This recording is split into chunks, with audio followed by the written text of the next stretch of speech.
राधे राधे साथियों, हम संस्कृत विषय के आज अगले वीडियो के अगले क्रम में अनुवाद प्रकरण हमने शुरू कर दिया था और अनुवाद के क्रम को आगे बढ़ाना था और अनुवाद पर आज परिचर्चा करेंगे।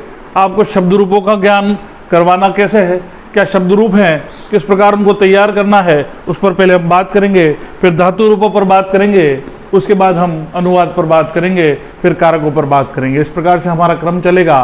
अब सबसे पहले हम बात करेंगे, आज संक्षिप्त परिचय दे दूं आपको मैं कि कारकों में किन किन चीज़ों का सबसे ज़्यादा प्रयोग होता है। वो है एक तो कर्ता, पुरुष, लिंग, वचन, इन सारी चीज़ों का नॉलेज आपको होना चाहिए, इन सब का ज्ञान आपको होना चाहिए। इन सारी चीज़ों पर परिचर्चा करेंगे। उसके पश्चात हम फिर हमारे उसके बिंदु पर बात करेंगे। तो मैं आपको संक्षिप्त सभी का परिचय करवा दूं। सबसे पहले हम बात करेंगे अनुवाद प्रकरण के छोटे छोटे बिंदुओं पर। हमने अनुवाद के प्रकारों पर बात कर ली थी और अनुवाद में हमने 8 प्रकार सामान्य रूप से होते हैं और 6 प्रकार मुख्य रूप से होते हैं। इस पर चर्चा हमने कर ली थी। अब हम बात करेंगे, क्या आपको लिंग का ज्ञान है,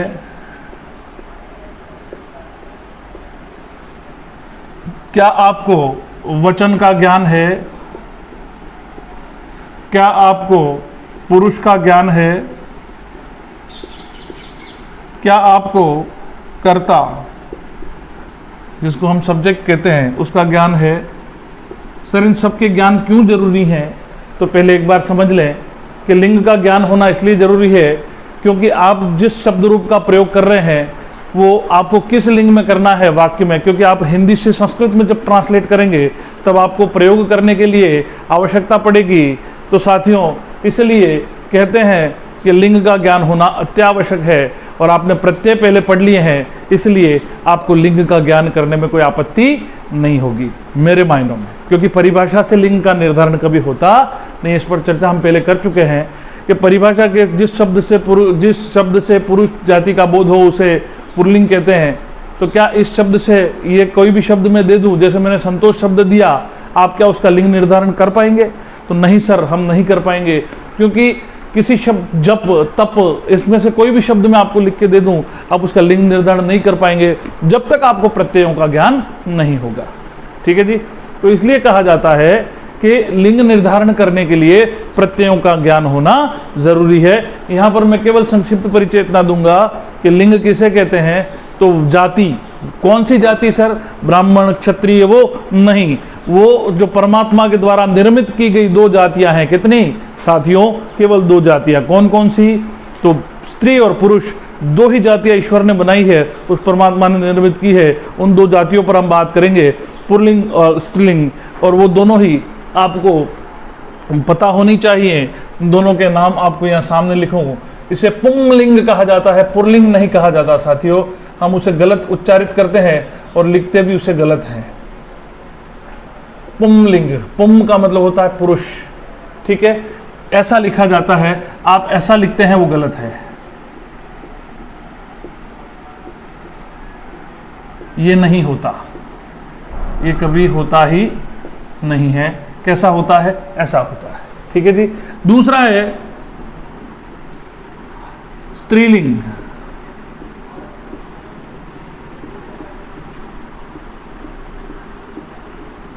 और संस्कृत में एक तीसरा और भी आता है जिसको हम नपुंसक लिंग के नाम से जानते हैं। सबकी परिभाषा उस शब्दों में ही छुपी हुई है।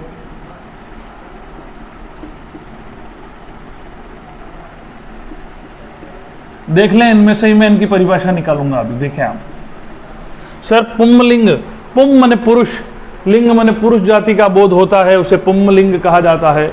दूसरा है स्त्रीलिंग, ठीक है, दूसरा है स्त्रीलिंग। स्त्रीलिंग का मतलब होता है जिस शब्द से स्त्री जाति का बोध होता है उसे स्त्रीलिंग कहते हैं। तीसरा न माने नहीं, पुम माने पुरुष, न माने नहीं, स माने स्त्री। देखें, इन शब्दों में ही उनके अर्थ छिपे हुए हैं।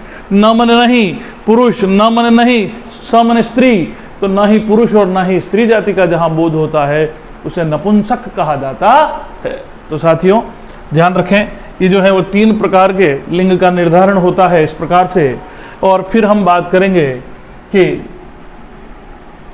वचन किसे कहते हैं, इसको समझना एक बार, वचन क्या है, इस पर संक्षिप्त चर्चा कर दूं कि वचन किसे कहते हैं। तो सर, संज्ञा अथवा सर्वनाम शब्दों की संख्या का बोध करवाता है, उसे वचन कहते हैं। तात्पर्य समझना कि किसी भी संज्ञा शब्द या सर्वनाम शब्द में संख्या, क्या, संख्या का, नंबर, वचन को हम अंग्रेजी में नंबर कहते हैं, और किसी संख्या अथवा सर्वनाम, संज्ञा अथवा सर्वनाम की संख्या का बोध करवाए उसे वचन कहा जाता है। जैसे एक वचन, द्विवचन और बहुवचन, 3 प्रकार के वचन होते हैं। अंग्रेजी में 2 वचन होते हैं, हिंदी में भी 2 वचन होते हैं, लेकिन संस्कृत में 3 वचन हुआ करते हैं। एक वचन जिसको हम कहते हैं,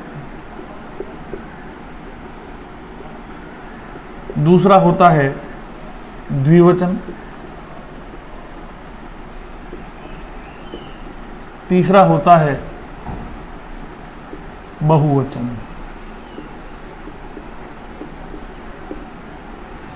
तीनों का सामान्य परिचय समझना। जैसे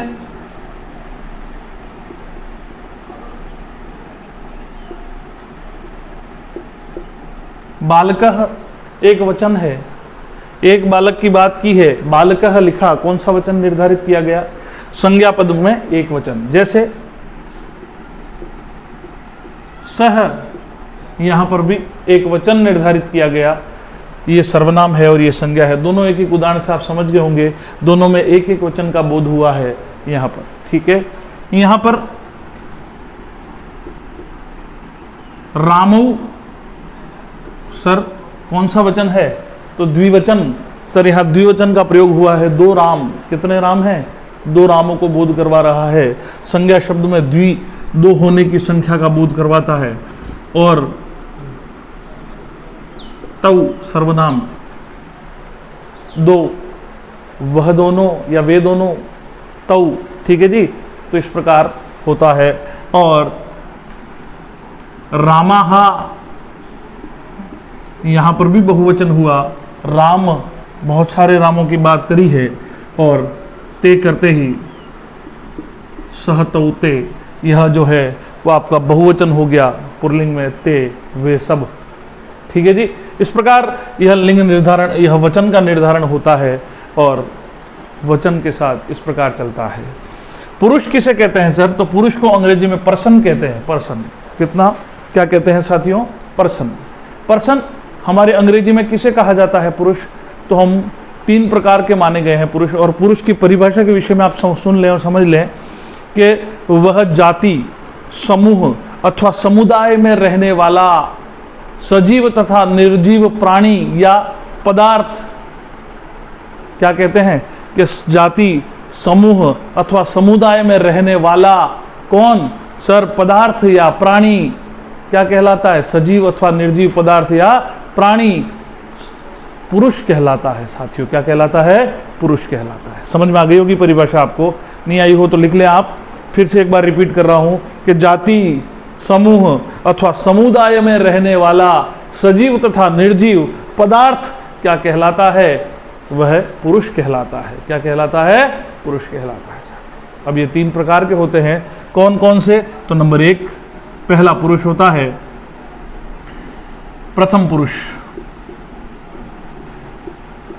जिसको हम एक और नाम भी देते हैं और वो कहते हैं अन्य पुरुष भी कहते हैं।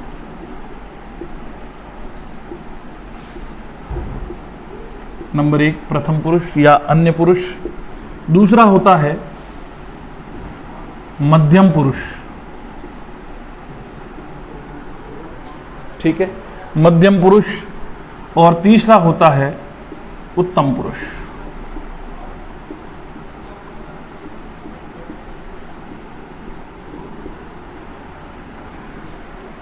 ठीक है साथियों, देखें एक बार, प्रथम पुरुष, मध्यम पुरुष और उत्तम पुरुष क्या कहते हैं देखेंगे। हाँ, इधर तो क्या कहते हैं, तो सर प्रथम पुरुष जिसको अन्य पुरुष कहते हैं, मध्यम पुरुष जिसको हम कौन सा पुरुष कहते हैं सर, सेकंड पर्सन कहते हैं अंग्रेजी के अनुसार, और उत्तम पुरुष को हम फर्स्ट पर्सन कहते हैं। अंग्रेजी में यह क्रम उल्टा चलता है, इसको फर्स्ट पर्सन कहा जाता है, इसे सेकंड पर्सन ही कहा जाता है, और इसको थर्ड पर्सन कहा जाता है। साथियों, अंग्रेजी के अनुसार आप इस प्रकार का क्रम चलाएंगे। अंग्रेजी के अनुसार क्या क्रम चलेगा देखें, उत्तम पुरुष को फर्स्ट पर्सन कहा जाता है, संस्कृत में उसे उत्तम पुरुष कहा जाता है। मध्यम पुरुष को अंग्रेजी में सेकंड पर्सन कहते हैं, और प्रथम पुरुष को अंग्रेजी में थर्ड पर्सन कहते हैं, इसीलिए उसे अन्य पुरुष भी कहा जाता है। ठीक है, याद रहे साथियों। उत्तम पुरुष का मतलब क्या है सर? तो उत्तम पुरुष का मतलब है कहने वाला।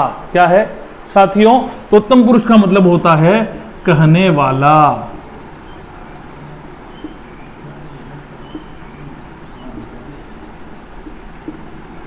मध्यम पुरुष का मतलब है सर क्या?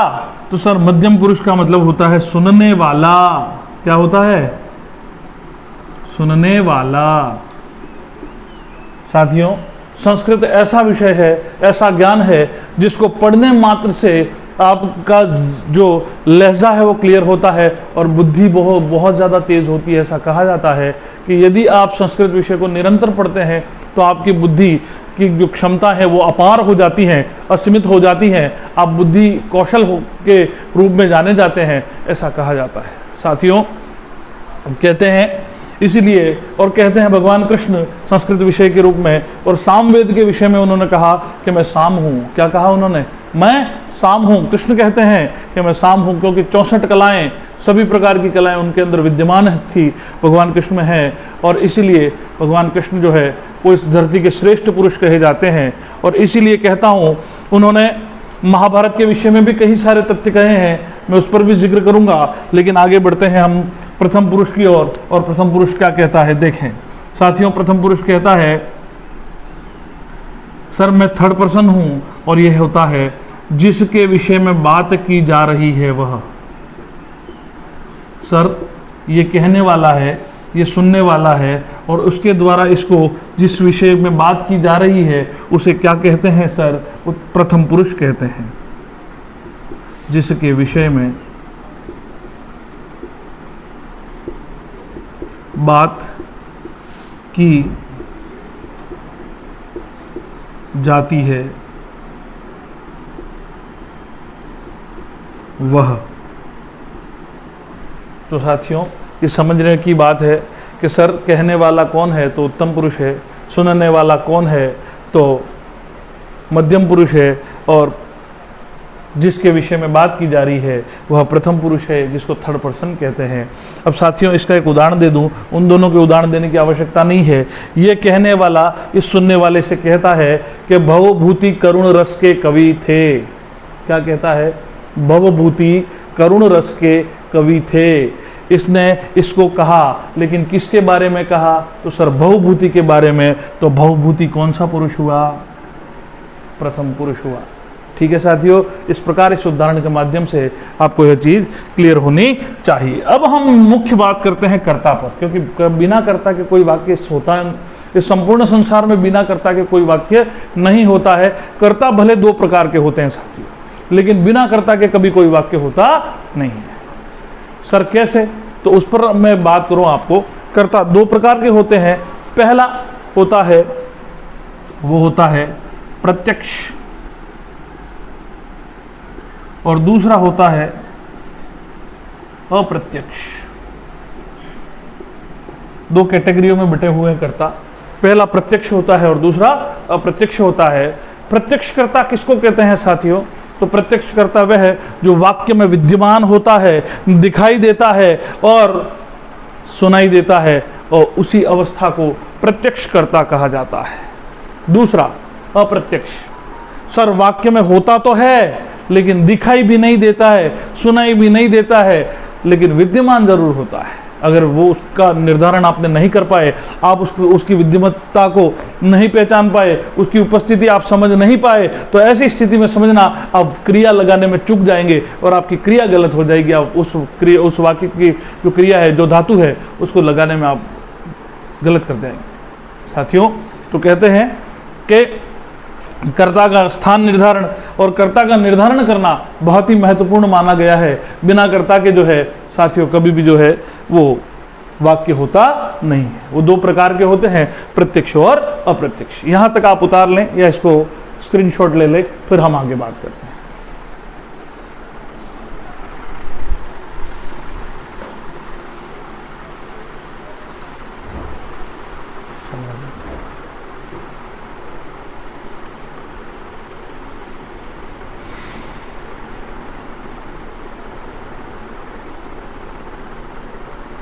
चलिए साथियों, आपने इसका स्क्रीनशॉट ले लिया होगा।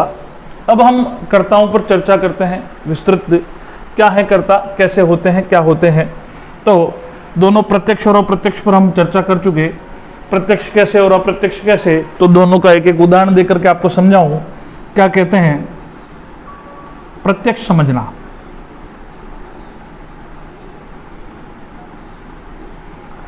प्रत्यक्ष क्या कहता है देखें। जैसे राम पुस्तक पढ़ता है। अब यहां साथियों एक बात और गौर करना कि कर्ता तो महत्वपूर्ण है, लेकिन उससे भी ज्यादा अगर महत्वपूर्ण है तो वाक्य की क्रिया है। क्या है, आपको कुछ चीजों से यहां पर रूबरू करवाऊं कि सर धातु, संस्कृत में इसे धातु क्यों कहते हैं, वास्तव में ये क्रिया है। क्या है, हिंदी में इसे क्या कहते हैं, क्रिया, और अंग्रेजी में इसे वर्ब्स कहा जाता है। तो धातु कहने के पीछे क्या कारण रहे साथियों, तो वो यहां समझना कि धातु शब्द में द्रि धातु आती है। कौन सी, इस जो शब्द है ना, इसमें कौन सी धातु आती है, द्रि धातु। कौन सी धातु, द्रि धातु।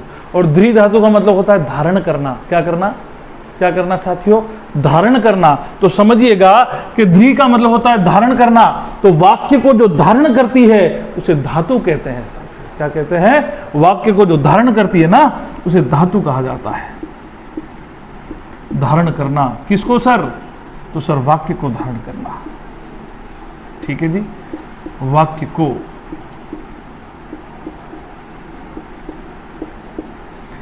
क्योंकि अगर मैं ये क्रिया नहीं लगाऊं और केवल राम पुस्तक लिख दूं तो क्या इस वाक्य का कोई अस्तित्व है, सर नहीं है। राम पुस्तक क्या, तो सर जब तक क्रिया नहीं लगेगी तब तक उस वाक्य का कोई अस्तित्व बनता नहीं है, कोई सार्थकता नहीं बनती उस वाक्य की, और बन ही नहीं सकती साथियों। इसलिए कहते हैं राम पुस्तक पढ़ता है। इस अवस्था में राम जो वाक्य है ये राम कर्ता के साथ इस वाक्य को पूर्ण किया गया है। तो सर यहां जो प्रत्यक्ष करता है वो कौन सा है, राम। कैसे पता लगा, तो सर कर्ता जो है वो आपके उस क्रिया को करने वाला होता है, और क्रिया को जो करता है उसे कर्ता कहते हैं। क्या कहते हैं, क्रिया को करने वाला क्या कहलाता है, कर्ता कहलाता है। दूसरा और तरीका है कि क्रिया को करने वाला कर्ता अगर आपको नहीं समझ में आए उस परिभाषा के रूप में, तो आप एक और बात समझ सकते हैं कि किसी भी हिंदी वाक्य को पढ़ते हुए आप यदि कौन पूछेंगे तो आपको जो वहां प्राप्त होगा वह कर्ता होगा। क्या होगा, आप जैसे ही कौन पूछेंगे, कौन पूछने पर जो चीज आपको प्राप्त हो जाएगी वो कर्ता के रूप में प्राप्त होगी। ठीक है, तो कहते हैं कि कर्ता जो है वो अंत में होता है, ऐसा जरूरी भी नहीं है। कर्ता पहले भी हो सकता है, अंत में भी हो सकता है, और बीच में भी हो सकता है। इस प्रकार कर्ता का क्रम चलता है, कर्ता इस प्रकार होता है। तो साथियों कर्ता प्रत्यक्ष कर्ता पर हम बात कर चुके, जो वाक्य में हमें दिखाई दे रहा है वो क्रिया को पूर्ण कर रहा है। दूसरा हम बात करेंगे अप्रत्यक्ष कर्ता पर। कौन से पर, सर दूसरा कर्ता है अप्रत्यक्ष। ठीक है, और अप्रत्यक्ष कर्ता क्या कहता है, कहता है कि क्रिया के आपको वाक्य के अंदर मैं दिखाई नहीं दूंगा, लेकिन यदि मेरा निर्धारण नहीं किया तो मैं वाक्य पूर्ण होने नहीं दूंगा, सही होने नहीं दूंगा, ऐसा कहता है। कैसे, तो देखें, राघव कहां हो।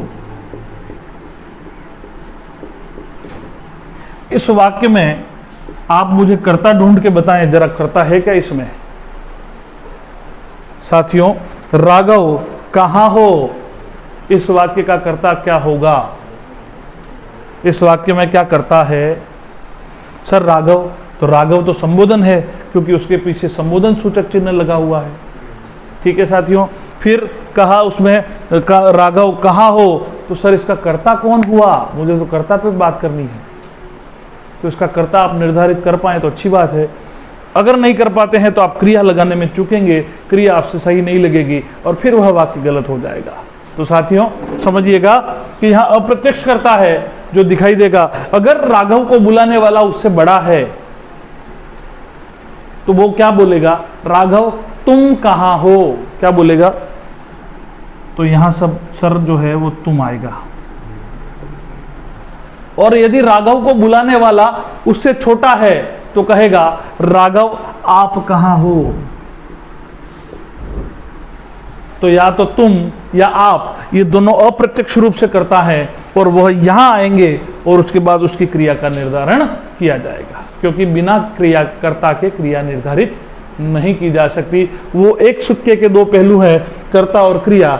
बिना कर्ता के क्रिया नहीं होती और क्रिया के बिना कर्ता नहीं होता। दोनों ही चीजें सत्य मायनों में यहाँ पर होती है, ऐसा कहा जाता है।